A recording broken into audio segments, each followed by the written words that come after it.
কুমিল্লার ১৪গ্রাম উপজেলার ৩ নং কালিকাপুর ইউনিয়নের ৭ নং ওয়ার্ড বিএনপি ও সহযোগী সংগঠনের উদ্যোগে ২ নং বদরপুর গ্রাম কমিটি গঠন ও মতবিনিময় সভা অনুষ্ঠিত হয়। শনিবার বাদ মাগরিব ২ নং বদরপুর কবিরাজ বাড়ির সামনে অনুষ্ঠিত আলোচনা সভায় প্রধান অতিথি ছিলেন ১৪গ্রাম উপজেলা বিএনপির সিনিয়র সহসভাপতি ওয়াহিদুর রহমান মজুমদার। অনুষ্ঠানে প্রধান বক্তা ছিলেন ১৪গ্রাম উপজেলা শহীদ জিয়া স্মৃতি সংসদ এর সভাপতি রোটারিয়ান ডাক্তার আনোয়ার হোসেন। ৩ নং কালিকাপুর ইউনিয়ন বিএনপির আহ্বায়ক ডাক্তার মীর আহমেদ মজুমদার এর সভাপতিত্বে ও ৩ নং কালিকাপুর ইউনিয়ন বিএনপির সদস্য সচিব মোহাম্মদ মুন্না মফিজ এর সঞ্চালনায় অনুষ্ঠানে বিশেষ অতিথি ছিলেন ৩ নং কালিকাপুর ইউনিয়ন বিএনপির যুগ্ম আহ্বায়ক মুস্তাফিজ মেম্বার, ৩ নং কালিকাপুর ইউনিয়ন বিএনপির যুগ্ম আহ্বায়ক ইব্রাহিম কবিরাজ,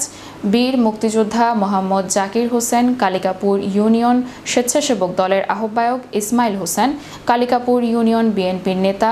মোহাম্মদ শাহ আলম, ৩ নং কালিকাপুর ইউনিয়ন তাঁতি দলের সভাপতি মোহাম্মদ আবুল রহমান ডালিম, ৩ নং কালিকাপুর ইউনিয়ন মৎস্যজীবী দলের সভাপতি মোহাম্মদ আনোয়ার হোসেন, কালিকাপুর ইউনিয়ন বিএনপির যুগ্ম আহ্বায়ক মোহাম্মদ মাসুদ কবির বারকু সর্দার, ৩ নং কালিকাপুর ইউনিয়ন যুবদলের সভাপতি খোরশেদ আলম, ৩ নং কালিকাপুর ইউনিয়ন যুবদলের সাংগঠনিক সম্পাদক শফিউল আলম রানা,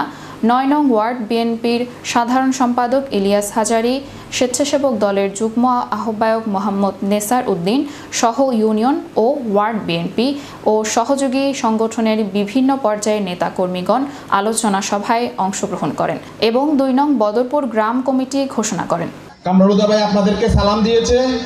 আপনারা কামরুল হুদা ভাইয়ের সালাম গ্রহণ করুন। ইনশাআল্লাহ আগামী নির্বাচনের আগে কামরুল হুদা ভাই যখন এই বদরপুরে আসবে উনি বলবে আমরা এই বিভিন্ন কর্মসূচি দলীয় কর্মসূচি পালন করতে গিয়ে বদরপুরের ব্যাপক ভূমিকা ছিল, আমরা সেটা স্বীকার করি এবং আমরা কৃতজ্ঞতা প্রকাশ করি। মনে রাখতে হবে আওয়ামী লীগের সাথে রাজনীতি করতে গিয়ে আওয়ামী লীগের দাপুটে দাপুটে নেতাদের সাথে কালিকাপুর ইউনিয়ন রাজনীতি করতে গিয়ে আমাদের বিএনপিকে অনেক কৌশলী ভূমিকা পালন করতে হয়েছিল।